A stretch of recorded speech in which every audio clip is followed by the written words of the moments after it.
जब प्रभु श्री राम और माता सीता 14 वर्ष के वनवास के बाद अयोध्या लौटे थे, तब रावण वध के पाप से मुक्त होने के लिए उन्होंने ऋषि मुनियों के आदेश पर राज सूर्य यज्ञ करने का निर्णय लिया।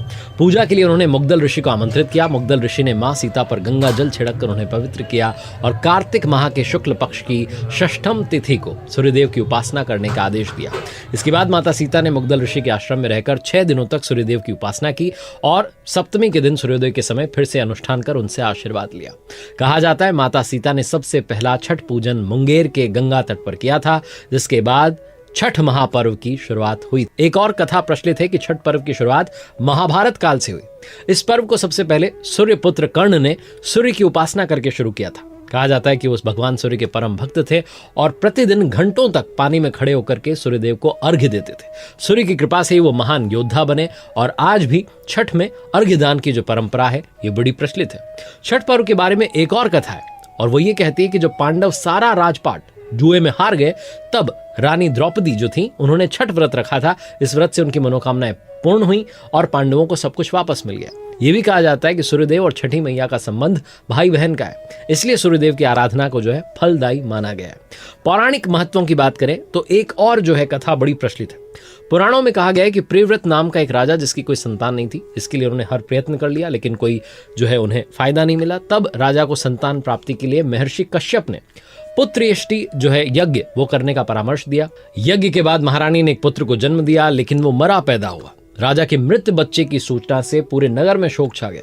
कहा जाता है कि राजा जब मृत बच्चे को दफनाने की तैयारी कर रहे थे, तभी आकाश से एक ज्योतिर्मय विमान धरती पर उतरा। इसमें बैठी देवी ने कहा, मैं षष्ठी देवी हूं और विश्व के समस्त बालकों की रक्षिका हूं। इतना कहकर उन्होंने शिशु के मृत शरीर को छुआ, स्पर्श किया और वो जीवित हो उठा। इसके बाद राजा ने अपने राज्य में छठ पर्व मनाने की घोषणा कर दी।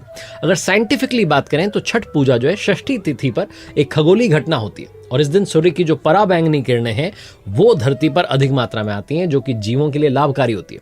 सूर्य की किरणों का वायुमंडल पर जो है स्पेशल इफेक्ट होता है, जिससे कि धरती की सरफेस पर जो पहुंचने वाली ये किरणें, इनकी मात्रा नियंत्रित हो जाती है और इनका कोई हानिकारक प्रभाव नहीं पड़ता। कहा जाता है कि इसलिए इस दिन जो है सूर्योपासना से मनुष्य के शरीर को और जीवन को बहुत लाभ मिलता है। छठ पूजा की शुरुआत भैया दूज के तीसरे दिन से होती है। ये पूजा 4 दिनों का उत्सव होता है, जिसमें पहला दिन नहाए खाए के रूप में मनाया जाता है, जिसमें घर की साफ सफाई होती है और व्रती जो है वो गंगा नदी या तालाब में स्नान करने जाते हैं। कद्दू की सब्जी, मूंग चना दाल और चावल पका करके खाते हैं और ये जो भोजन है ये सिर्फ ताम्रपत्र, कांसे का या मिट्टी का जो बर्तन है उसमें ही पकाया जाता है। दूसरा दिन जो है उसे खरना कहा जाता है, जब व्रती जो है पूरा दिन उपवासी रहते हैं और सूर्यास्त से पहले तक जल ग्रहण नहीं करते। शाम को चावल, गुड़ और गन्ने के रस से खीर बनाकर सूर्य देवता को नैवेद्य जो है अर्पित करते हैं। इसके बाद खीर रोटी का प्रसाद जो है परिवार और मित्रों को वितरित करते हैं। तीसरा दिन जो है वो होता है संध्या अर्घ्य।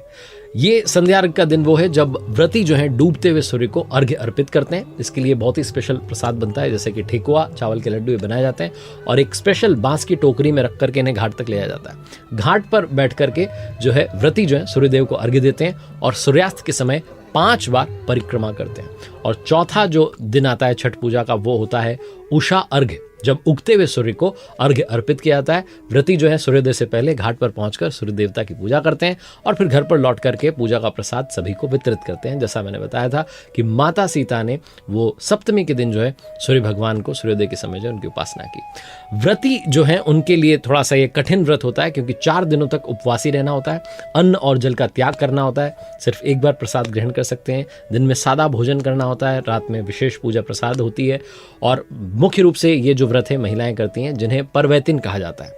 और हमारे देश में सूर्योपासना की परंपरा प्राचीन काल से चली आ रही है। ऋग्वेद में सूर्यदेव की पूजा का उल्लेख मिलता है और आगे चल करके कई पुराणों में और धार्मिक ग्रंथों में बहुत विस्तार से इसके बारे में बताया गया है। भगवान सूर्य को आरोग्य देवता के रूप में पूजा जाता है, क्योंकि उनकी किरणों में कई रोगों को नष्ट करने की क्षमता पाई जाती है। उम्मीद है आपको ये कथा, आज का वीडियो पसंद आया होगा। आप सभी को छठ पूजा की पुनः बहुत बहुत शुभकामनाएं।